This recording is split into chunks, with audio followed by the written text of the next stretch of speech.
Hello നമസ്കാരം. പുതിയൊരു വീഡിയോയിലേക്ക് എല്ലാവർക്കും സ്വാഗതം. നമ്മുടെ കുറച്ച് വിത്തുകളൊക്കെ ഓൺലൈനായി വാങ്ങിയ വീഡിയോകൾ മുമ്പ് നമ്മൾ ചെയ്തിട്ടുണ്ടായിരുന്നല്ലോ. അതിൽ ഒന്ന് രണ്ട് വിത്തുകളൊക്കെ പാവുന്ന വീഡിയോകളും ചെയ്തിട്ടുണ്ടായിരുന്നു. ഇപ്പം നമ്മളതിൽ ബ്ലാക്ക് താങ്കര ചീര പാവുന്നതാണ് കാണിക്കുന്നത്. പോട്ട് മിക്സൊക്കെ റെഡിയാക്കി വെച്ചിട്ടുള്ള പാത്രത്തിലേക്ക് കുറച്ച് മഞ്ഞൾപ്പൊടിയാണ് വിതറി കൊടുത്ത് ഉറുമ്പുകളൊന്നും അരി കൊണ്ടുപോകാതിരിക്കാൻ വേണ്ടിയിട്ടാണ്.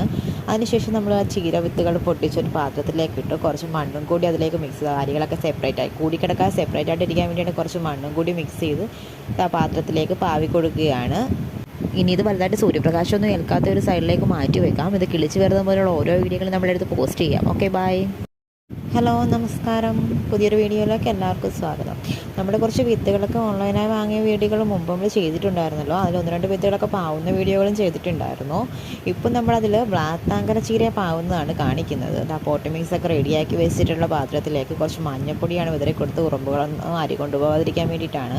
അതിനുശേഷം നമ്മൾ ആ ചീര വിത്തുകൾ പൊട്ടിച്ചൊരു പാത്രത്തിലേക്ക് ഇട്ട് കുറച്ച് മണ്ണും കൂടി അതിലേക്ക് മിക്സ് ചെയ്ത് അരികളൊക്കെ സെപ്പറേറ്റായി കൂടിക്കിടക്കാൻ സെപ്പറേറ്റ് ആയിട്ട് ഇരിക്കാൻ വേണ്ടിയിട്ട് കുറച്ച് മണ്ണും കൂടി മിക്സ് ചെയ്ത് ആ പാത്രത്തിലേക്ക് പാവി കൊടുക്കുകയാണ്. ഇനി ഇത് വലുതായിട്ട് സൂര്യപ്രകാശമൊന്നും ഏൽക്കാത്ത ഒരു സൈഡിലേക്ക് മാറ്റി വെക്കാം. ഇത് കിളിച്ച് വരുന്ന പോലുള്ള ഓരോ വീഡിയോകളും നമ്മളെടുത്ത് പോസ്റ്റ് ചെയ്യാം. Okay, by.